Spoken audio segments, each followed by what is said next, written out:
All right. So I got a bunch of topics, right? And some of them we can start with Trump if y'all want real quick off the bat, or we can just go run around and then get to elections and whatever. I just want to tell you why you're shaking your head. No one knows that you're shaking your head. So we need a confirmation from you that's verbal. Am I making the decision? It doesn't matter. Like everyone has an input here. Whichever way. I mean, we're fresh off the election. I was about to say fresh off the election. Yeah. So we'll start with the elections first? Sure. All right. So let's start with Amsterdam. Did y'all hear what happened in Amsterdam? Mm-mm. Y'all didn't hear? I did. Ray is lying. Ray knows exactly what happened, but I appreciate Ray giving me that. Like, you know what? Yeah, lean in, sir. Anyway, by the way, welcome past the cups. It's your boy Adel. What's happening? What's popping? Episode 275. I got the homie Chef Ray right next to me. I got the homie Noor somewhere in existence, somewhere over here. And by the way, I think this room is too bright, but that's not a problem for me. Yeah, it's a problem for everybody else. Oh, there we go. Anyways. Shout out to our tens and tens of this. Shout out to tens and tens of viewers. Thank you for being here. We appreciate you. The boys are out of town. Everybody's traveling. We were going to cancel today. Then I called my sister Noor and the homie Ray. And I was like, would y'all like to come here so I can annoy y'all? They were like, no. I was like, I begged and begged and begged and begged. And they're like, you know what? We're going to lower our standards to come to your podcast. And like, I appreciate it when people step out of their own way to help the young ones. I just want to put that out there. It's all nothing but love. And I appreciate that all of you just decided, you know what? It's midnight right now. We're going to lower our standards. We're going to this trash-ass podcast with this bald-ass dude right there and just, try to give him something because he has an audience and, we don't really care. So I appreciate that on behalf of the whole community, all 10 of us, including me. We appreciate the invite from all the Caps ahead. Thank you. We appreciate y'all too. The boys have no idea this is happening, by the way. They're going to find out with the rest of the world also. Anyway, I know y'all would like an introduction about who Ray and Noor are, but no. So let's keep it moving. Let's keep it natural. So there was a match last weekend. It was between Ajax, and Ajax is a team in the Netherlands. They're one of the best teams in the Netherlands. Also has an amazing history in football. And they were going against, I think it was the Europa League, and they were playing against Tel Aviv, a team from a city called Tel Aviv, which doesn't have a country that exists in real life. So I do not know. It says it's Israel, but I don't know if it exists or not. But anyway, they're from there, right? So what happened was, every time the fans of any Israeli team goes to any match in Europe, the hosting city will provide security for all the fans, right? So the fans will come in, there's full security, so no one attacks them and so on. So the fans, when they were walking to the stadium, started doing like anti-Arab and anti-Muslim chants, right? They're like, oh, leave the IDF alone, let them fucking kill all the Arabs. They were chanting this as they were walking into the stadium. So this is before the game. And when they said that, all the Arabs in Amsterdam said, bet. You're going to run it today. Game finished. Actually, before even the game finished, right? Something worse happened. There's like a child screaming in my ear. So before the game finished, all the news came out. Like everybody knew that they were saying this, mediation, so on, so on, so on, so on. When the game was done, everybody was waiting outside. And I mean, everybody. The second they left the stadium, actually, you know what? Let's go back to the stadium for a second because there's also a very important point. Before the match started, for the last week, what they've been doing is they were doing a minute of silence for the people of Valencia because of the floods that they had, right? So during the minute of silence, all the fans started chanting racist shit, the Israeli fans. The reason they did that is because Spain recognized Palestine. Right. So when it came to Valencia and people and human rights, They had their support. Exactly. Everyone was quiet in the stadium except them. So they already disrespected people off the bat. And those people are not even Muslim, right? Come out of the game, and it's a huge beatdown. They're chasing everybody around. I saw all the videos. I liked all the videos. I pressed I liked on it. I didn't say I like what they did in the videos. I just liked the video. videos. I like the tweets, right? So knockouts, beatdowns. They threw a guy into the canal, and he's trying to get out, like, say free Palestine. He's like, free Palestine. They're like, all right, you can get out now. And it was just a huge beatdown. Why am I telling you this? Is because, first off, we already knew this was going to happen once you start doing racist shit. if you act tough, someone's gonna come and challenge you. And that's what happened to them, right? Deservedly so. When all this first happened, the media coverage was weird. Like when I first heard about it, I heard about, oh, it's just these like Israeli fans just coming to watch a game, and all of a sudden they started getting attacked. And then when you sit back and you go through it actually and try to figure out all the information, you see them, like there's videos of them jumping, ripping off Palestinian flags off people's windows. Right. Right? Yeah. And then anybody that's wearing anything Palestinian, they're just chanting or doing some stupid shit against them. So you already created all that. You created all the fuss and you get your ass beat. And they were like, oh, no, like, yo, we're masakin. We're victims. Yeah, we're victims. I don't know.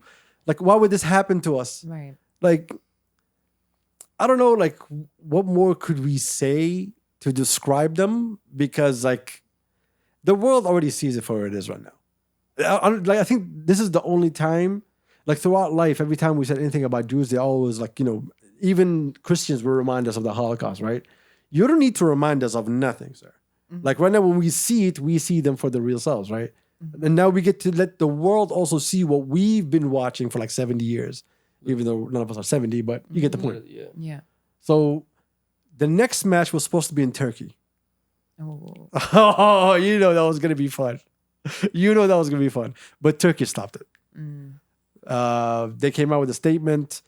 I forgot who they were playing with. The team they're playing with, they said, yeah, we did everything in our power. We set up the security. We set up everything. But the country decided, you know what? No, we're not going to go down that path. And so we're not going to be able to get the real fight that we were all looking for, which is Turkey and Israel. So I guess, you know, I did this want smoke, man. It's not about wanting smoke. It's exactly, look, some like poor people in like Amsterdam trying to fight these losers. It's not the same as Turkish people fighting these losers. Yeah, that's what I'm saying. That's on a whole exactly. We want to see the real thing, son. That's what I'm saying. We want to see, like, you know, oh, like the whole stadium's on lockdown. That's what I'm trying to see, son. Man. I don't condone any violence. I watch it. Right. But you watch it. It's true though. But anyway, that's what happened in Amsterdam. Anyway, let's get to all real news. So, King Trump has been elected. It's really wild. What's wild about it? Okay, see, this is actually very good that we're talking about this. I'll tell you why for our listeners and our viewers. One, I was raised in the States through my childhood. Two, both of y'all are half American. Mm-hmm. So it's even better. Mm-hmm. So now it's like when I trash, I get, you know, the best out of both worlds. So my question is this. First off, before we get to the results of the election, y'all saw when the whole Muslim community came out and stood with Trump? Yeah. What do y'all think about that? Because I have my own thought about that. I mean, like the whole swing state, like endorsements, campaigning, last minute swaying, last minute sweet talk, indirectly addressing was a whole, like it was turbulent throughout the days. So we really didn't know where people, you know, were most aligning with. Obviously, the issue of Gaza is like super important to the Muslim community. I think it's important to the youth, which is what Kamala essentially lost. Kamala. Sorry, no one knows what that name is anyway. They taught it in one of the DNC speeches. By the way, it's not important anymore because she didn't win. so you can pronounce it how the fuck you want right now. Right. But I don't know. I mean, so me and Ray were talking about were people voting because of how good a candidate was, or in spite of how, you know, another candidate is. For the Muslim community, 100% it was spite. Because for them, the DNC didn't offer anything that would allow them to say, you know what, we'll give you another chance. Yeah. Because we saw a whole year of you just funding weapons and money to Israel. I mean, they are the administration that stood by genocide. They can't take that away. And then a last minute 15 run in Michigan, mentioning Gaza for the first time throughout your campaign, like directly speaking about how unconscionable it is and all these nice fluffy words. I think sold people. The only reason she mentioned it is because she saw the Muslim community go team up with Trump. Right. And that's what she wanted. Oh, by the way. Yeah. But I think this is, I also believe the Muslim community doesn't give two shits about the Republicans. Yeah. I think they're just doing, so you know what, we're going to teach you a lesson. Our vote matters. And if this is how we need to teach you, this is how we're going to teach you. Yeah. And that's the way I see it. And I think it was the perfect play. Yeah. Both, first off, none of them are good for us. Either way, right? So trying to pick one over the other, like you Democrats you used Barack Obama as the token for us to come and join you, right? You came to, every time you come to a Muslim, you say, oh, Barack Hussein Obama. Yeah. Oh, there's a Hussein. Don't you have a Hussein in your family? Right? They use that bullshit. Yeah. And then the Muslim community went and said, yo, we're all liberals, madre esh. And then they liberal too hard, right? It's like That's way an too hard. understatement. It's too hard for the whole world. Yes. It's too much. And now look at Too us. much. I mean, I feel like we're not the only ones that felt like we needed to not choose a side, but like even in the States, like a lot from Trump's first go around, like even more Latino and even Black voters are coming out and voting for him. You have the whole women's rights issue, which is a whole nother conversation. It's almost like picking from two evils, you know, per se, with what they have going on. But I feel like it was that decision to like be like, oh, well, this is too far on one way. At least this guy, some of his perspective can align with us compared to the other side, you know? But me personally, like I'm always, you know, if I see something going on, I'm gonna just retreat to my house and let them do their thing, and I'll come up, take advantage of where I can, build and be good with me and mines, and then we'll come back and, you know what I'm saying? If you have something for me, I'll come back. Exactly. Clearly, Exactly. we both did not vote. Clearly, or never voted. I'm not saying that. I didn't say that. I didn't say nothing. I can't vote either way. I don't have no citizenship, so I'm fine. But it's good on you. But look, I think you're not the only. A lot of people decided, you know what? I don't like either of them, so I'll just step aside. Yeah. I think more people did vote for Trump, saying, you know what? We don't like where this is all going, because I think this is the first time. Like we all grew up in the States, right? So this is the first time we see the States fumbling on an international level. Right. Yes. It's on the local level, we've been used to it, right? Yeah. No, that's just daily life there. You know the government is, you know, messed up and against you and shit, you know? So it's like, it's different here. It's like, you know. Like I left. Yeah. Like why do I still see your bullshit? Exactly. Right. Exactly. So like when you do that on that big of a scale, of course it's gonna be pushback from every single corner. And I think it's like great for them to have pushback, but to the point to give everything to Trump, give everything to the Republicans. Yeah, it wasn't even close. That is scary. That's either they're saying to the DNC, get your shit together, or they're saying, you know what, this is not where it's going to be. I feel like there's a tide shift right now. I feel like the 100%. Democrats are becoming more Republicans, and the Republicans are getting more liberal for They're some becoming reason. softer. Yeah, because the one thing that we see out of both of them, the Republicans are willing to negotiate. Democrats don't want to negotiate nothing. They want to force you into shit. Yeah. When was that the move of Democrats? I don't know. I think it's always, I mean, everybody has their own agenda when it comes to that political game, but I think they've always had, you know, some sort of way to enforce their messages or whatever ideologies they want to get out, music being one of them, media being one of them. You know, the Democratic campaign, to your point, we were talking about it earlier, it was Megan Thee Stallion twerking and then Beyonce promising a concert or this celebrity coming out. And that shift is also happening. No one's buying into that anymore. Not only, I agree with that 100%. We said it before we were recording. The social media party. And everything they do has to do with just social media. What's happening? What the kids are thinking? How can we monetize off of it? How can we join something? This is, I think, the first year where, thank God, dancing wasn't involved. Before, we always had dancing. The president always danced. Trump always did his same dance that we were all fine with. Yeah. But Obama was dancing. Everybody was dancing. Joe Biden was dancing. They did the whole thing. They were all with Oprah, with whatever. Like this year was like, yeah, we're just trying to survive here, y'all. Like, give us a chance. Tekfa. If Tekfa was in English, they would have said that. Okay. Oh my gosh, it was definitely an interesting election, you know. Aside from like the American side, we also had our worries about, you know, what's going on in Palestine and everything, and really knowing that there has to be some change. What's been working or what's been in place hasn't been working before. So, you know, all we can hope is that hopefully there's something new that stops all of this torment. That's Again, going we on, said you it. know? He negotiates. Yeah. Republicans negotiate. Trump negotiates. Is he willing to come negotiate? Keep in mind that after he left office, I think it was a leaked video of him or something when he was talking about Netanyahu. He was saying, I liked Bibi. He didn't like us. I had problems with him. I don't think he should have stayed there. He was very negative toward Netanyahu. So now with him coming back into power, Netanyahu still existing. Netanyahu knows that he's not as dumb as Biden. He's not just going to open up everything, just give him whatever he wants. That this guy's going to look for something in the middle. Okay, you want this? Fine. Let's see what the others want.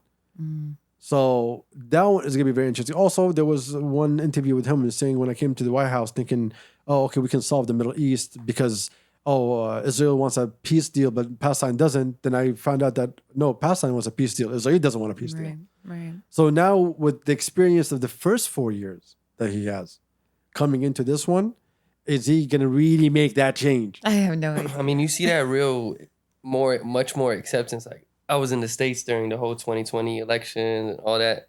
So I felt the energy of the negativity that was associated with Trump's name. And now 4 years later, it's coming for round 2. Like it's a little easier, quote unquote, pill to swallow for people. Cause then they're like, yo, the left, y'all had 4 years. Y'all done messed it up even way worse. Like, so it's you told us he was scary. We tried him. He wasn't as scary. Yeah. So it's like, and the fact that Biden didn't perform as well. Like the economy, a lot of voters said they're voting for a stronger economy with Trump. Like, Biden is just a wet sock walking around, okay? Like he's not important in any way, shape, or form. He's not alive. There's a little mouse. Remember, what's his name? Men in Black? When there was like an alien just moving a person. That's what's happening inside over there. That guy has been dead for years now. Like every time he comes out, nothing. But you see, I love when he gave the speech saying, congratulations to Trump and so on. He was so happy that Democrats lost. Really? You think so? 100%. They kicked him out. He never wanted to step down. I mean, he looks like he could take a break. Of course. I don't think but anyone wants that job. Name someone in power that wants to take a break. Nancy Pelosi, how old is she? Ron Paul. Yeah. I mean, come on. It's like, man, just sit down. Bro. Exactly. Like, they don't want to sit down. He needs to rest, No, I'm going to do that while president. While being president? Yeah, that's what he wants to do. It's a vibe. He's protecting his son. Oh, my God. I mean, come on. Again, see, another thing. You kept saying this guy is corrupted, and this dude's son is corrupted, and everybody was just vibing with it. It's just crazy. Yeah. But anyway. It's a layered thing with the media. Well, I can tell you for a fact that I know that Donald Trump saw the Vision 2030 when he was here, when he was president, and spent the last 4 years saying, you know what? I'm going to copy that. And I was like, at first I was like, yo, Adel, you got to be crazy to think like that. It's Donald Trump. It's the Donald. Mm-hmm. It's real estate man. Of course he has his own Vision 2030. And then yesterday or the day before, I have no idea when, he came out and gave a speech. You want me to tell you what he said? Mm-hmm. I'm going to give you some parts of it right here. It's really interesting. Third of the United States. First off, so he came out, let me give you an idea. And he said, we're going to rebuild America. And we want to take America to the future in terms of innovation, in terms of industries, and so on, so on, so on. Same speech that we always hear, right? But this one was a little bit different. I'll give you the breakdown. He said that the U.S. federal government has the biggest land in the whole United States, accumulation of lands. He's like, we're going to take a third of it, okay, in different locations. And this is what he said. Third of the United States land mass is owned by the federal government. 0.5% of that land, we should hold a contest to charter up to build 10 new cities, freedom cities. Leave the market to the side, but 10 new cities in America. That's crazy. Mm-hmm. All right, let me continue. In terms of transportation, we will lead the way in air and mobility to develop vertical takeoff and landing vehicles for families. Okay, so we're no longer going to be on the ground, y'all. Mm. All right, we're going to be in the air. If you ask me, that man got inspired by his trip over here. I'll tell y'all right now. Forgotten communities will be hives of industry producing goods no longer imported from China. Okay. Right? So basically, let's go to all the places that are down on their luck and say, you know what, we're going to bring factories here, we're going to do whatever. You guys will be the new low labor costs. Like Ohio and stuff. Yeah. There we go. Where is it? Cost of living. Major initiative lowering cost of living. Focus on lowering the cost of a new car and building beautiful single-family homes. So, okay, we're vibing, right? Congress to support baby bonuses for young parents to help launch a new baby boom. We need more Americans. I'm not joking. Interesting. All those things he actually said. There's another one. Launch a modernization and beautification campaign, right? Get rid of ugly old buildings, refurbish parks and public spaces, make cities and towns more livable.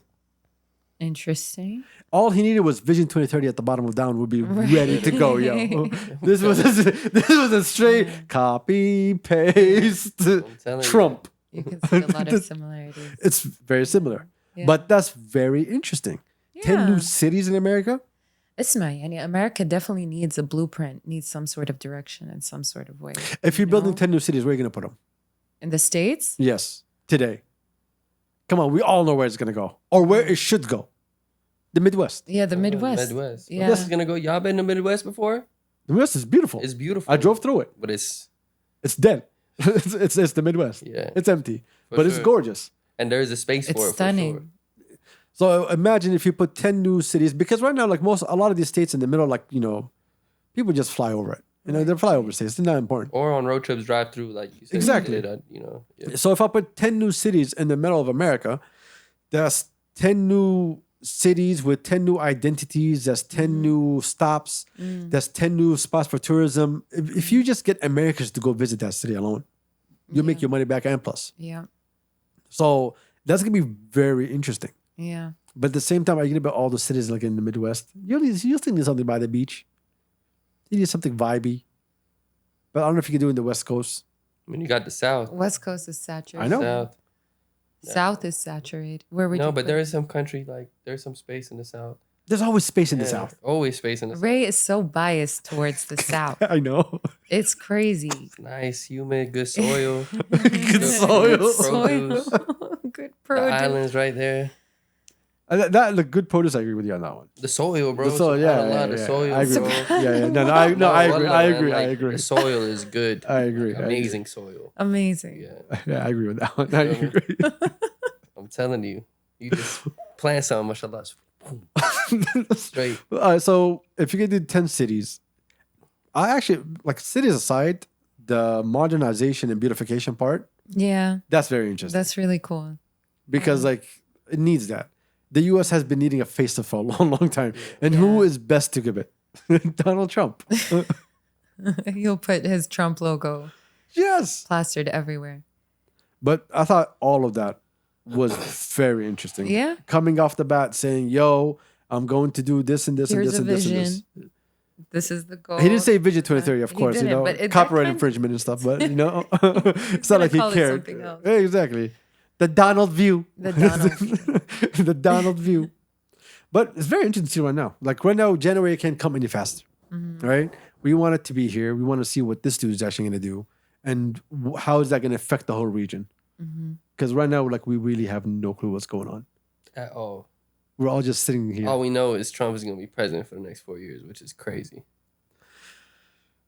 Let's go. Look, I was talking to Ray before this, and I said Trump will get a third term.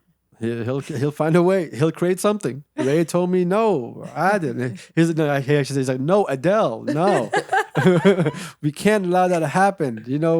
The Benjamin Franklin and I don't know who else. These are losers. boy George said Washington, Andrew Thomas Jackson. Jefferson, Andrew That boy Jackson. just put out a 520 and a 50 from his pocket and just read the president over. He's like, he had 4 terms. Something like 6 or 8. I have no idea. But I was telling him, listen, son, like there's a new chair for the town. I mean, if anybody's going to do it, it's going to be him because everybody was shocked he was elected the first time. and now he came back again. And now people actually wanted him. And they'll keep him for a third term. I don't know about that. I mean, it's Come not on. like, listen. You don't want a hopefully hero. There's, You don't want a hero. There's new Allah candidates yaftah in laha the next election. More people that are Well, you're Florida, mentally so like capable. you're automatically like red. What can you say? You're a liar. I grew up in Orlando though, so it's like Yeah. we have that little, The little dot of blue. part. Yeah. The blue Same part. thing like in Georgia, you got the little dot. In So you're the disease. I mean, depends how you want to look at it. The cup half full. Oh my God. Listen, let's get off of that for a second because I have something that I want to negotiate with y'all before we bounce out of here because it's getting really late and I don't like any of y'all and y'all don't like me, which is beautiful. You know, that's family. Facts. Would you say that rap is dumb? Now, the reason I'm asking both here is because all of us are hip hop historians, right? We love hip hop, the origin of hip hop more than the current day hip hop. I think we all celebrated Kendrick winning because out of love for rap more than it's just hate for Drake. It's the lyrics, the delivery, everything that, you know, the core of it, what we fell in love with it when we were young is still there. But would you say that rap is dumb? Think about it clearly. There's going to be a Q&A right after that. So I just like want a quick question. Don't look at it in terms of rap, like just the US. Rap in totality or In rap totality. where it is. So considering the history and everything? Yes. No. I think it can be dumb, but don't take it the wrong way. It can Rap be, can be but anything, though. but Rap, you know? can't say it is. There's so much knowledge and wisdom Okay. in it. Like Unpack there's the it. complete opposite of dumb in it, but it depends on where you look. Like we were just talking about Future today and how to me, I was telling Gray, I was like, you know, his messaging, okay, then he was telling me Andre 3000 actually said he's one of the best to ever do it stylistically, skill-wise, but the Negative messaging, connotation. the messaging You know? is off. But when you go back to a time where it was the Fugees, you know, where you have Lauryn Hill, where you have Nas, where you have Rakim, where you have Raekwon, where you have even some conscious rappers today, I feel like you can't generalize that dumb term across of it, but some of it can be. Yeah, that's why I say it can be dumb, but depends from what lens you look at it from, you know? Like, you can listen to any song, like, I'll throw in, like, these SoundCloud rappers, or even when, quote-unquote, Juice WRLD was a SoundCloud rapper, like, Juice WRLD was someone who's so, like, Amazing. big, global, you know what I'm saying? But some of his perspectives and the shit he said is dumb. Future is dumb. Even the best of rappers, you know, Nas, who's probably, you know, the Don't GOAT. say. He says something that be like, no, I'm saying like you might be like, damn, bro, the way he said it was crazy, but that's dumb. Like that's crazy how you thought about it like that, you know? So it's like there is different ways I feel like you can. Noor clenched her fist the second you You said feel me? Nas. Yeah. All I saw Because was he no. probably drops the most knowledge bar No, to bar. exactly, Like with the and that's why I intention. use him as an example. And not because, to say rap, it should be in like as if you're in a classroom or whatever. We yeah, understand what it comes from. Like it comes from pain, it comes from struggle, it comes from certain conditions. But the dumb part, I feel like, is I don't know. I sent you a meme I did once. Is like back in my day, it was drug dealing music. Now it's drug user music. Yes. It shifted. Yeah. I think even when you look at lyricism and rap of what it was to what it is today, I think because a lot of people's lives got better in certain situations, it's not as bad as it was before, that the whole narrative changed. And there's been more users and abusers than actual dealers is because of the outcome of what's happening in society, whether it's good or negative. Right. But the reason I tell you rap is dumb is because when you talk about rap in Saudi, in the region, no, it's not even a Saudi thing, in the region, rap is dumb. And when rap first showed its face to the world, it was considered dumb because people didn't understand what it was, Right. right? And the people who imitated it in a funny way, and people liked that funny way because it was dumb to them. It wasn't something that they connected with. It was just this thing that's happening, and I hear it, and I'm like, oh, I don't like this. So rap was dumb. It took years and so many people trying to push the level higher and higher till we got to the point that it became more poetic. It came there's more substance to it, better messaging. Whether it was positive or negative, it doesn't matter because you had best of both worlds anyway, right? So when people tell me rap is dumb here, I'm like, I understand why you think rap is dumb is because you were not given anything for you to say, you know what, I'm going to change my opinion. Yeah, I feel like they're not listening it to it from the right, like, you know, ear. Like they're not able to relate or understand it, or they're not even able to imagine it, because you have people that would maybe never experience that, but they feel like when they hear it, they're like watching a movie or something, you know. I feel like it just depends on how people listen to it and can be like, oh, okay, this means this or this means that, or people maybe just gravitate towards the beat or how it's produced. But That's very good. You said that. Yeah. You know why? Because I look at it in terms of what's happening around us here in Saudi. When you're a kid, all you listen to, if you're listening to music, it's always gonna be Arabic music, right? So since you're a kid, all the music around you is about what? It's about love.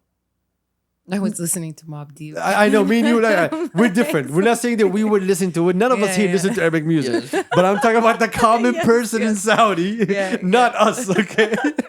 Hit 'em Up was on replay, all right? So when you're growing up here and the songs that you listen to, it's from the same 5 people Yeah. with the same rhythm, with the same everything, your ear is never trained to hear something different. Right. Right. And then when you do hear it, everybody around you already likes what this is. So they do not open their ears to hear what the person is saying. Right. Right? Because our music was more about feeling than actual words. We love poetry as Arabs. We love poetry more than anything else, right? But when you try to take that into Arabic, it needs to be structured in a certain way to grasp the attention of something that they already know, or else they're not gonna get it. Like I remember when Qusay first came out, his first song was "I Want to Get Married" or something like that. I think it was the marriage one, right? Was it the marriage or the one who wanted a job? Let's go with the marriage one. I think it was the marriage, right? The reason people gravitated toward it because it was dumb, it was funny, it was haha. This guy, comedic. exactly. He didn't show it as a genre that, hey, this is a genre that's to be respected, so much depth into it. He did go into more depth on like his B-sides, which is like all his albums. And the only hits he has were all very gimmicky because you introduce that aspect of it being fun and stupid. And if it's not fun and stupid, it's these fake gangsters. You never had a middle. Yeah. Because we've never had growing up. Oh, I'm not gonna say we because we didn't grow up here, but like when I talk to people around me and in my circle, they never grew up and someone told them, "Oh, we're all having a bad life, and I need to explain to you why everything hurts." No, you grew up, you lived the same life as your neighbor, as your cousin, so your life was very similar. You wore the same thing, went to the same mosque, went to the same school, had dinner the same way, liked the same things. There was nothing changing. So no one ever really told you a story that you never really heard. So all the stories that you wanted to hear was about breakup, feelings, emotions, or some gangster shit. That's it. But I've been trying to find something to kind of like, well, Entitled exists, thank God he does. Thank God. And Entitled is like the guy that's like really in the middle. Truly. Yeah, like he's the Truly. perfect guy in the middle. Truly. You know, he'll give you the Arabic and he'll give you the poetry and he'll give you everything with a story, with a feeling, because he's someone that actually lived. yeah, he's able to grab so many different aspects of different things to be able to tell a story, and those different things can transcend culture, sound, barriers, everything. And not a lot of people can understand both sides like that and then present it in like In that way. In, Yeah, in in such in a crazy you way. know, Mashallah, unique way, mashallah. He's amazing. But you're right. Like, I don't think people's ear, and that's completely fine because each culture has their own ear. They didn't grow up with this, like, with the hard music that can come off a little bit, you know, maybe to them too aggressive or comical or can't take too serious. It is very emotion based, but I think it's evolving into somewhere where people, the format probably always will be express your pain through music. But there is a pain particular to Saudi that we can still all relate to. You know what I mean? And I feel like people like Entitled really know how to put that out there. He uses visual metaphors from like the 80s to prove it to you, to add it, you know? So we are seeing it. I think Entitled is amazing. I think MBL also kind of fuses the cultures as well in a really great way because we have to get inspiration. You know, you can't deny the US's birth to hip hop. Of course. You shouldn't replicate It taught us the hip-hop. artists. You shouldn't replicate certain things your way. Do it the way they do it. They channel things more so. They don't shape it like, you know, I'm going to dress this and sound like this and not have it be relatable to where I grew up or the people I grew up with. No, I agree with you. When I see entitled, you know what I remember? I remember when Wu-Tang first came out. It was weird. You don't know what it is. You don't know how to comprehend it. It was different. It sounded different. It felt different. And it's either you liked it or you didn't. There was no middle ground because it was something different. There's like 9 people talking at the same time. And every single one of them is better than the other one. And each track is like 5-6 minutes long. But I'm vibing to this. But do I want to hear 5-6 people? Like, is this connected? Is this a battle? Like, it didn't like make sense at first. But down the line, they just became like, when you talk about hip hop and you say Wu-Tang, you feel like they're just a section of on their own in something have that a is hip hop, chapter in which is very hard to do. Yeah. Where you just have your own thing within something that is so So gigantic. big. Yeah. And I feel like Intel is the same area. You'd hear him, he's fresh, he's new. Now the question is, do you relate? The other question is, do you want to relate? The third question is, do you understand what he's trying to do with his beats? Do you get what he pulled, what he put in? This is not just 808s. Do you hear what's in the background? Like it, Right. I think there's more education that has to go into like what Entitled does in order for people to really respect the art of it. Anybody can rap. Anybody, you can put him a beat and he'll just start rapping, right? But how many of them have substance? This is the thing. We have a lot of liars, which is normal. Like even rap in the States has a bunch of liars. Everyone cars or the trips or whatever, like things they can't really afford. And we have the same thing here. And we have the fake gangsterism. The same thing in the States. People have that shit, right? But it's always the fake shit that stands out more than anything else. But the authenticity of it, I personally, I've been like with my ear to the fucking ground to try to find something that is very close to what I like. It's always been Entitled. He is the closest one I agree. Me to too. get to where, like, the thing that we grew up on, that we understand the value of it. Like, when we all went to Erica Badu, right? Momentarily. Okay. When we all went to Erica Badu. Like, we were like, remember the energy in the whole It place? was insane. Crazy. Insane. If you say Erica Badu when you walk around here, no one knows who she is. Right. Fair enough. It doesn't exist to anyone here. But when we know who she was and we went there, that energy in that place Right. was just crazy. It was amazing. Yeah. And so like we sat there and we're like looking at this artist that like with every single word, we're just leaning in, right? Why? Because we gave her the time. Because we understand that music is very different and there's layers to it. Here, I don't think rap as of today has been given that. It's either when you say rap to someone, it's never something positive, right? It's always been like having to do with like gangsters and young kids from As if, Jeddah. there's an And like, outdated stereotype. exactly. To it. And the thing is, the people who are rapping, the other people are listening to, didn't even do a good job of trying to move them forward because they don't even know what's the good job. They're either trying to chase whatever's the next hit is, or trying to get someone's beat and act like, oh look, I can also rap on this one. Okay, cool, bro. You know you can. What value do you bring? Like I want to mention a couple of new people also that I think they're trash, but they're new. I don't want to talk about them yet. You know, Let's not do that. exactly. Like maybe like year 2, year 3 they'll get better. So Inshallah. I'm giving the chance. Like name a rapper that was like big from the get go. Actually, there's a lot. Okay, like let's name a rapper that took his time. That everyone was like, oh, you know what? I kind of like his shit. There's a lot of them. There's a lot of them that came out. I can't get in the top of my head. Like, what's his name? MGK? Machine Gun Kelly? Yeah. Yeah, like he was trash until he went after Eminem. Then I was like, yo, man, I like his music. You like MGK. No, the fuck I don't. I'm telling you what people thought. Come on. Why are you looking like this? I've never played MGK in my life. Anyway, when he battled Eminem, Yeah. that was a beautiful fucking freestyle that he gave out. It was really good. Trash. It was really good. He's Killshot? trash. Is that one? No, I think Killshot was the one Eminem gave out, right? I don't remember, but I remember seeing a video of him trying to rap one time. I'm just like, yo, it is so forced. Exactly. Him, Yellow Wolf, all of them. Yeah. But when he went after Eminem, and you know what? I'm gonna play this shit right now. Hold on, no. You're not gonna do me like this. I worked really hard Adel listens to Machine Gun Kelly all the time. ladies and gentlemen. Like nonstop. Yeah, I ain't know it. That's what he. jamming in the Get my morning. point. My point was when Machine Gun Kelly went after Eminem and dropped that freestyle, everyone was like, "Oh, he took on Eminem.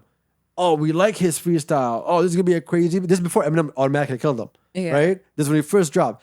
People started talking about the catalog of Machine Gun Kelly that none of us ever paid attention to in our lives. But can I say something real quick? Yeah, go It's ahead. because people have squirrel attention spans and they want to prove that point in that second just to justify, oh, by the way, I won this point on you. But it's just like, to be honest, after someone does something, even if they're the biggest in the world, people are gonna forget about it and be talking about the next thing. Like the next today. day. Exactly. Yes. You know? Like, so it's just, But and that applies everywhere. for a about that squirrel moment, attention but for span. a moment, everyone was talking about, oh, here's the thing. You get that chance. That's why I'm not trashing them, because they might get the chance. I might say, hey, you might actually 100%. be good. 100%. But that just shows you about like even artists in the rap game. Like you never know when you're gonna be able to gain a fan, whether you do stuff that you want to do or that you don't want to do. But it's like you never know that moment where you just go out and do that, you know, open mic or concert or whatever it is. You never know when you're gonna gain a fan. So if you're an artist,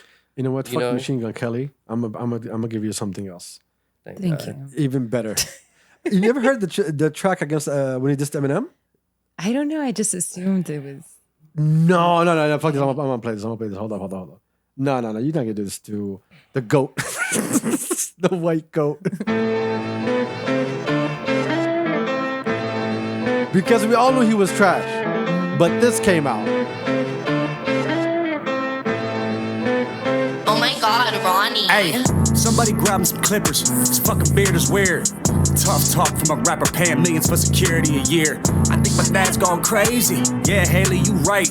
Dad's always mad, cooped up in the studio, yelling at the mic. You sober and bored, huh? I know. About to be 46 years old, dog. Talking about, I'ma call up Trick. Man, you sound like a bitch. Man up and handle your shit. You mad about something I said in 2012? Took you 6 years and a surprise album just to come with a diss?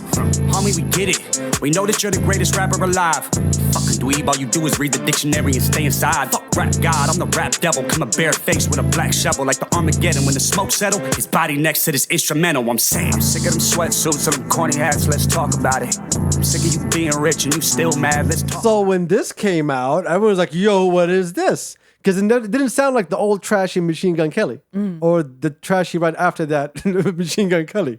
So everyone was like, oh, let's go back and listen. And everybody gave him a shot, even though we all know that Machine Gun Kelly is trash.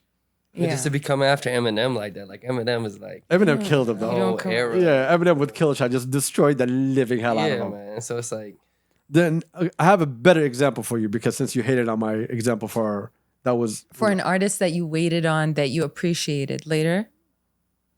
What type of artist? I'm gonna play this for you right now, What? because when this came out, no one cared. Oh, actually, some people cared, but the majority did not really care, and it was, I think, ahead of its time. come on, ADHD, bro. Chill. Fuck that. This was way ahead of its Exactly. time. Way ahead. This is Section 80. And this is still one of his best. Is that Tuesday? I still play Section 80 to this Bro, day. what? This is, When Section 80 came out, nobody listened to Kendrick. no, Right? And barely. like people, if you Like, knew, he's you had knew. people, but not like obviously like on the reach you do now. But that was No, of still course. birth like What's the name? Good Kid, Mad City is what got everybody in. But if you heard Section 80, you'd be like, yo, this dude can be something. But a lot of people never heard Section 80. And a lot of people just pushed it aside. Oh, it's a new artist with it's all good. Yeah. But when Good Kid, Mad City came out and you saw all of that, Yeah. then you were like, oh, okay. You know? It's good to give people a space to breathe if they're coming with a message. Right. But the problem that we have is no one looks at rap as needing a message here. Everyone looks at it as me. Most of the rappers that we have here talk about themselves. It's not talking about a situation. It's not talking about an incident or adding value to a conversation. No. It's all about, oh, I do this. I wear this. The Oyster Perpetual. It's a $6,000 watch. Y'all relax. You know, it's a $6,000 watch. Everybody has that Oyster Perpetual. My grandma has one, y'all. All right. So everybody talks about these things like, you know, about what I have, what I could do in my flows, but there's no substance. And a lot of people are getting love for not having any substance. And there's some people Like, are we supporting just for the sake of supporting, or do we really want a message? That's the question I ask myself. Like, I stopped talking about rappers here for that alone. I was like, am I just gonna just give fake love? Just say, oh, he's rapping, okay, give him love. Or should I look for something worth more value? And since I started doing that, I found absolutely nothing. I'm not gonna lie to y'all. I only found Entitled, and Entitled was the only one that gave me some substance. Everybody else is just not giving me anything really of not giving me a good beat. I agree with you though with about the me instead of like actually telling a story. Because I mean that's how I fell in love. That's how I fell in love with music for real. Like you're literally hearing a whole new story from a perspective you relate to, you don't relate to, you seen, maybe you didn't see, or you know what I'm saying, you follow that story. You know, so I feel like maybe people here feel like what they have to talk about is not that interesting, so they feel like they need to maybe fluff or do something else or be something else. But I don't know. I can't speak on that too because it's not like I'm a rapper in the industry and I'm doing it. You know? Yeah, but you it's said like, something very important though. like, The other thing that rap also added value to me and you and Noor because we grew up with it, so we saw the peak of hip hop. We were there, right? And I think the value it gave us that even if I cannot relate to your story, even if you're not giving me a story, you're at least teaching me something, right? Pac said, I'm trying to remember his quote. He was like, I didn't have a father growing up, so hip hop or rap was my father. This guy was my father. This guy was my father. He was teaching me how to be a man, right? It's because even if you did not relate to the person, he was telling you about how to stand up for yourself, how to stand up for the people around you, how to keep the people around you close and safe, how to be aware of your enemies. You were still getting these tips and this knowledge, right? He's dropping all these gems on you, even though he didn't need to tell you about himself. He's just giving you gems. Jay-Z used to do it all the fucking time. He'll always give you these little gems in the middle of a track. So you pick something out of that. Here, there's none of that. You said it. Like, if I'm listening, I'm hearing something. Here, if I'm listening, what am I hearing? yeah. And you know what sucks is because we have such beauty on this side of the world that people will live their whole lives and maybe not even know of it, you know? And you have people here that you have an advantage, man. You live in life here every day.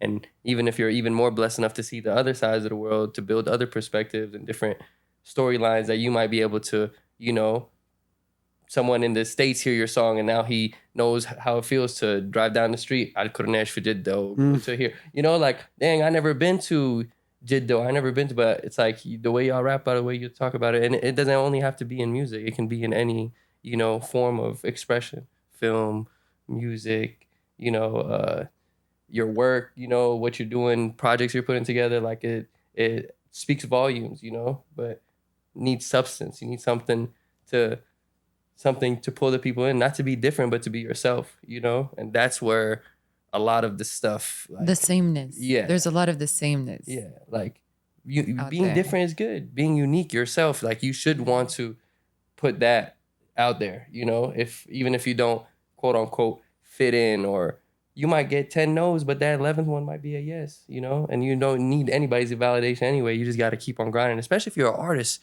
Like you're doing this, you know, you want to, inshallah, everybody wants to, you know, start their life, get paid, do all these great things. But like people do this for years before they see everything. Right. You know, you have someone like, for example, Larry June, bro. He's been rapping people just now for like in his, you know, past his 30s, but he didn't say he kept on his doing his thing. Alchemist too. You know, Alchemist, like all these, you have all these people that they've been doing this since nobody knew their name, you know, and they're still doing it. And maybe now they're just getting their flowers. But if you're doing it for the flowers, bro, why are you even doing it in the first place? You said something interesting. You know? You said keep grinding. Yeah. How did we learn that?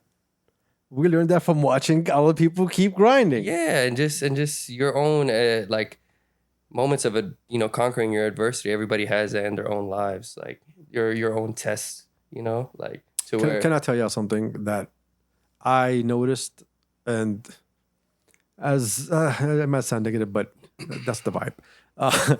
So I noticed a lot of times when someone is being recognized for something, and there's other people in that field, they're not happy that person is recognized for that field, because like, hey, I'm in this field with him. Why am I not recognized?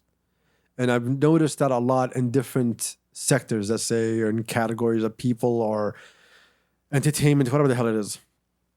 A lot of people, like when we see someone win, or when we were like young, we were growing up and we see someone win, we also wanted to compete. We want to grind.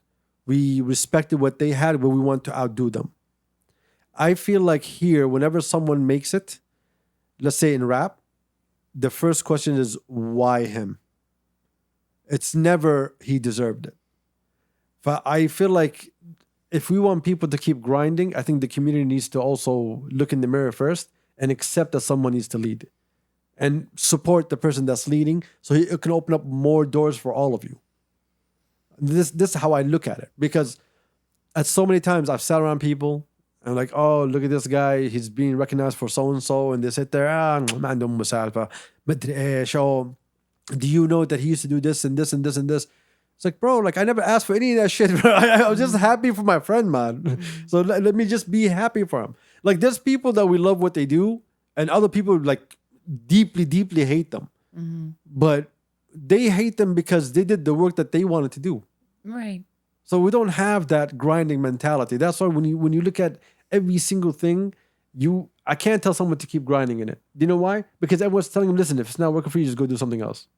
And that's why you have this one day rapper, next day artist, third day fashion icon, fourth day, because they're not told to actually, if you stick to something, you'll be good. But it's the squirrel attention span and the instant gratification. If people don't get that, they feel like, oh, this is not meant for, I'm not meant for this. Yeah, you're probably not built for something that you're not able to put hours and hours and hours and days and years and years and still maybe not hit your roundabout, your corner, around your corner. But like, if you really are committed to something and really want to make it happen, you're going to find a way.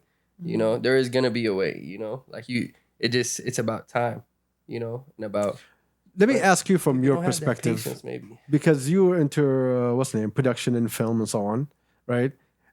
When you look at like the current landscape, right, of our creatives, of our industries or whatever it is, right? And you want to showcase talent. Do you feel like there's an abundance of talent that you need to show, or do you feel like there's like 5 good people and a bunch of wannabes? 5 good people. No, I'm just being honest. Look, Yo. I'm gonna be real. Like, I feel like there's so much, so much gems that we have in the country and for the Khalij and even all our brothers and sisters around where we're at, Okay, UN. We get feel it. me? Yeah. But Nominated. yeah, thank you. Good. But there's so many real grassroots communities that are getting built now, and I just wish that they're getting the attention and the love and care, the TLC, as we like to call it, as someone coming in from outside. Like, imagine, bro, like your neighbor is like, you treat your neighbor right. You want to, like we're taught to like love our neighbor, and if they need anything, and blah, blah, all that good stuff. Imagine you have your your neighbor, and then someone comes from outside, and now you're treating him like your neighbor is like, dang, I didn't know you had to do, the new level or the new this, or man, we going now flying out. Like, I was here grinding all year, and I'm trying to find opportunity, and I'm trying to work with people and trying, and then you feel like every event or every big gathering, everything, you just feel like as someone that you're trying to, work with people, you feel like you hit a lot of dead ends unless you have somebody be like, oh, by the way, I know this guy. Hold on, but boop, let me, and people are blessed enough to maybe have that network or that, but there's a lot of people that like the real fruit, the real the real juices. They don't have that, but that's where you're gonna get that fine nectar. You feel me? Like in the good soil, like you know what I'm saying? Like that's where We're in the South. That's where you're gonna find that, and there is from all industries, bro. Like I played when I hooped over here in a pro league and. I was able to now go and coach with. I forgot that you played basketball. I should have brought that up in the beginning so I can make fun of you for it. But no, but it's just like even when you were talking about the grind and the states taught us to grind. Like, I mean, I learned to grind because I wanted the scholarship and to go to school. I wanted, I couldn't get the best at the time. Like there was, I needed to go to school. So play football, do your thing, American football, and you're gonna be able to, get a scholarship. You grind hard, and you might be that 1% to make it.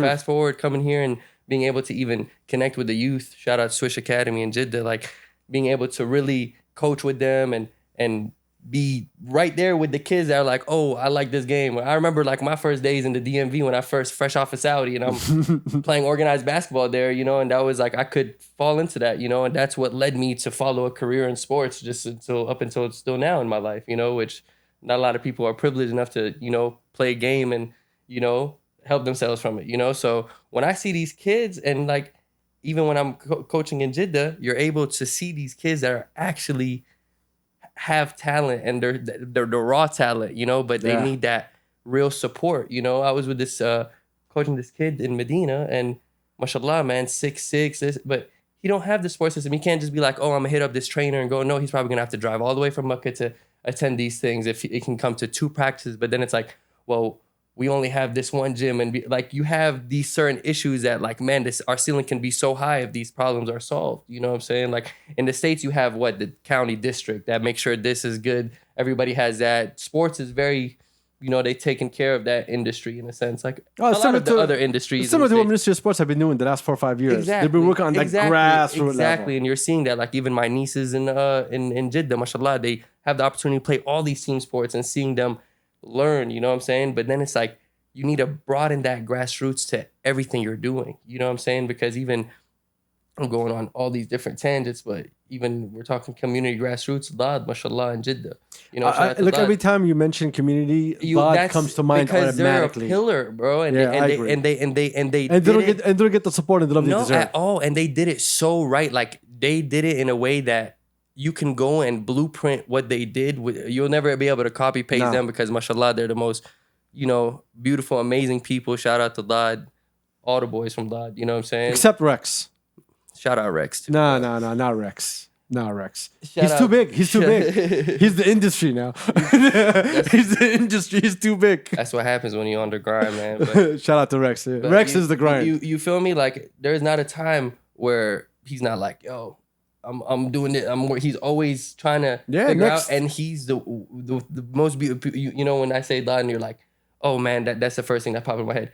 Bro, being around them boys, man, like seeing the true love they have for one another, that they don't ask for anything. Bro, you're my brother. I love you. You're like my family. Whatever you need, you know what I'm saying? Like, and that's the true, brotherhood. But we need that in different sectors. And not only that, we need that times 100 million. Because you go to any city in the States, okay, thing is probably broken up and stuff, but best believe they have their communities and their people. You know what I'm saying? Yeah, 100%. And that's the thing. Every time, look, because I moved around the States a lot since I was a kid, right? Everywhere I went, I had a community. Mm-hmm. If I didn't have a community, I walked myself into a community. 100%. And it's like like-minded people and also people who compete against each other to be better. 100%. That can never be replicated. Trust me, I've seen so many people talk about. I went to so many fake ass dinners, and people telling me, "Oh, come here. We're trying to build this," and everybody's just trying to basically take something from you that benefits 100%. Them, right? That, and I think that should be fucking cherished. And I honestly do not have an answer to why do not more people have appreciation for that. I honestly do not have the answer. Because I see trash people getting love nonstop. And they've been doing this for a long time. And not only that, is that they've been putting so many people on through their own community. You know what I'm saying? Like I have never seen people so selfless, even when it comes to putting people on opportunity, especially the Dod artists that are coming up. You know what I'm saying? And getting almost a game learned from the OGs of Dod. You know what I'm saying? And they're now coming up. And now being able to hold down their communities, whether it's in Mecca, Medina, coming back and forth from Jeddah, like that whole 3 city over there, like that's like it's getting built, but they're doing it on the ground. You know what I'm saying? They're doing it in a real way. Like they empower themselves, but I really wish people would stop trying to replicate and start trying to empower.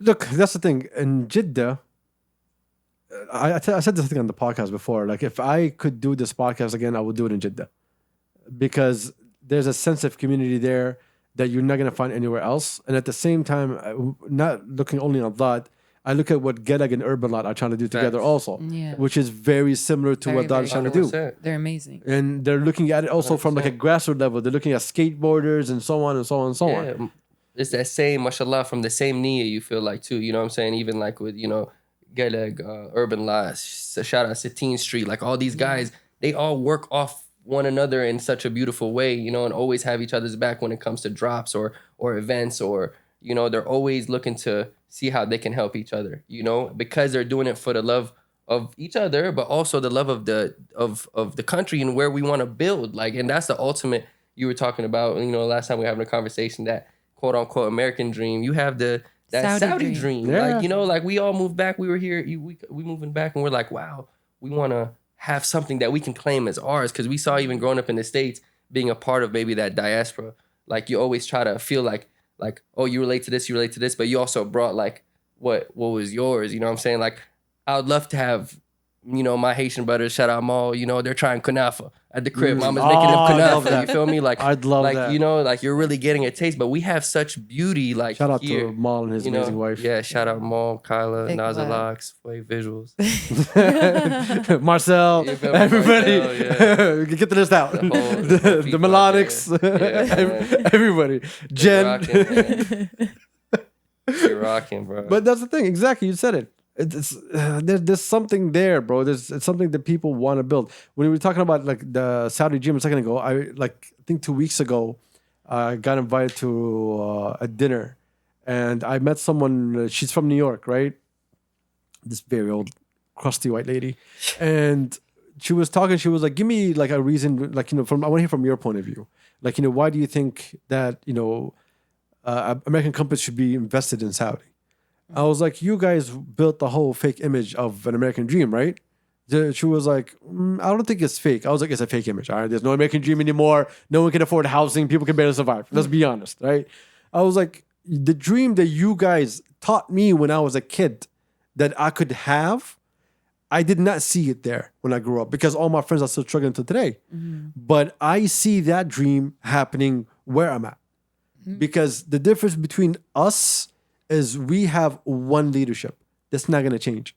And if they set out to put a plan, that plan is going to go on for as long as it takes to get it done. Yeah. But you guys, you're selling me a dream, but you're telling me, we don't really have a plan for that. But it's America. You can do whatever you want. No, you just encourage me to go rob people. That's all you've been doing. Encourage me to steal and just, tax evasion, all the good stuff.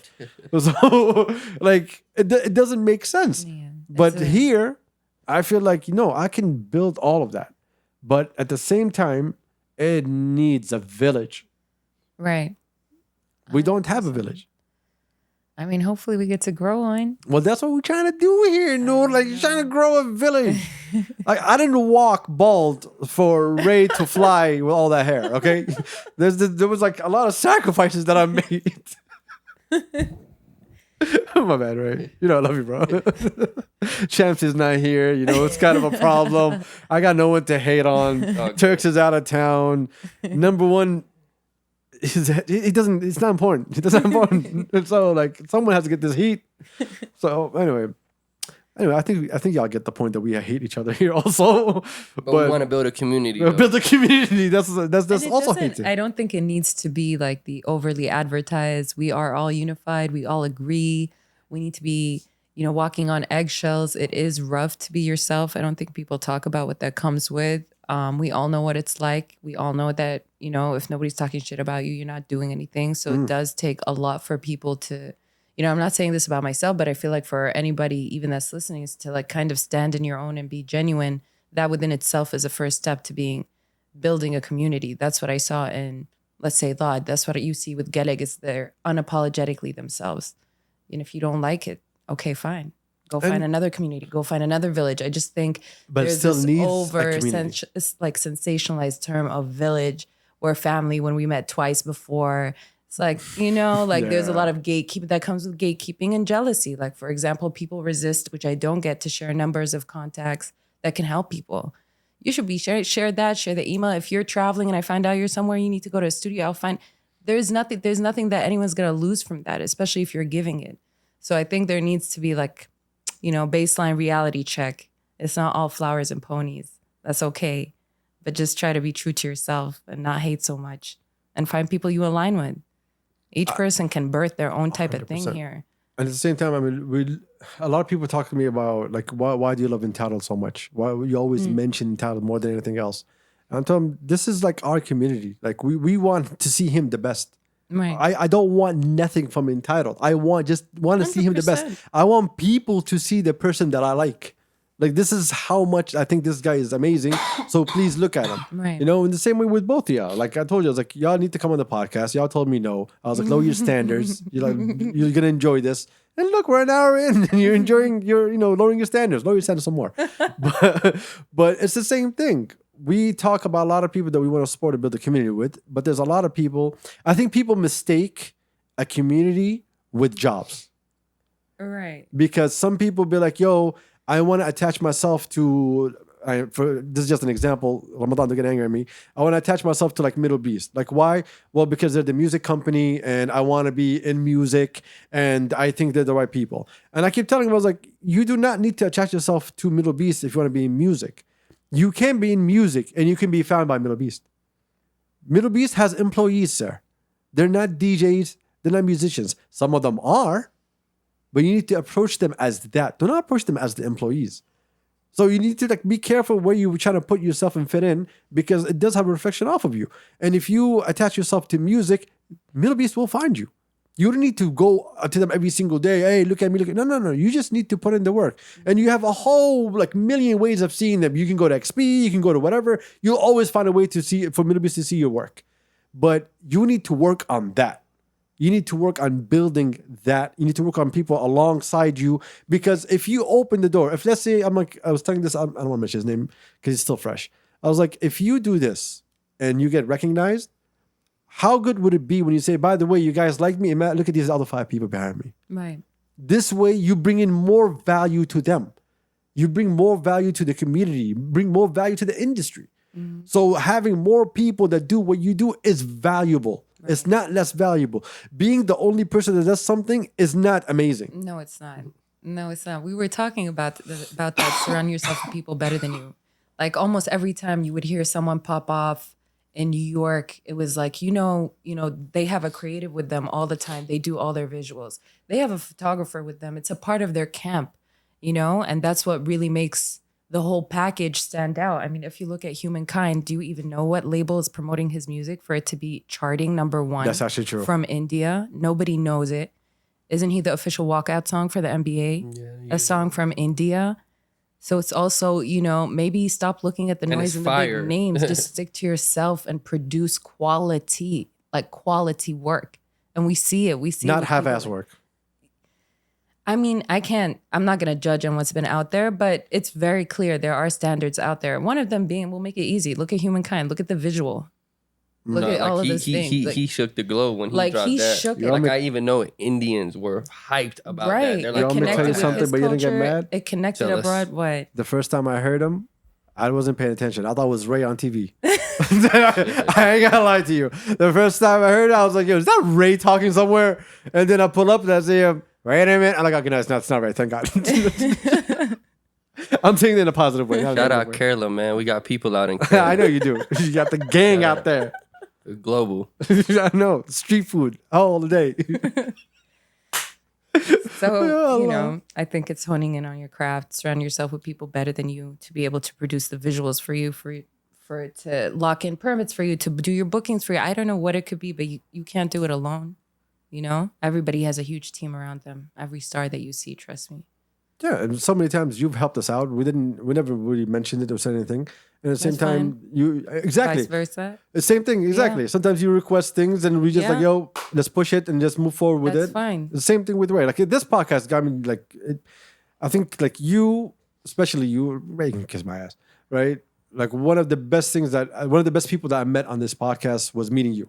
Even like you reached out, right? Mm-hmm. And because like we met like 4 or 5 years ago now. Yeah. And we've been family. Like you've been in our house the whole time. We'll always hang out. We'll always meet behind the scenes. We're always having these conversations about the music industry and so on. And you're very knowledgeable and you feed a lot of positive things. I'm sure sometimes you tell me things and you hear on the podcast me mentioning that, right? Because you fed me something that I didn't pay attention to. You know, Ray, same thing. I met Ray through the podcast. The first time I saw you, you met me because of the podcast, and we met outside. And then, like, you know, he showed me that he can play basketball. I gave him some change. I thought he was poor, but it turns out he was good. But, you know, I was just trying to see if I could see the coin on the front of his bald ass head. he was trying to see if he could rob me. It worked. It worked. It worked. He robbed me. He took my spare change. But when we went to LA, that's when I saw Ray's musical ear. Because I always meet Ray because of the boys, right? I never really like got time to spend with Ray. But when we went to LA and I saw Jamal, and then we actually went out, and like I got to like understand his ear. And I was like, I've never met this dude before. There's a huge age gap between me and him, but we're so identical because the community where we were raised spoke the same language.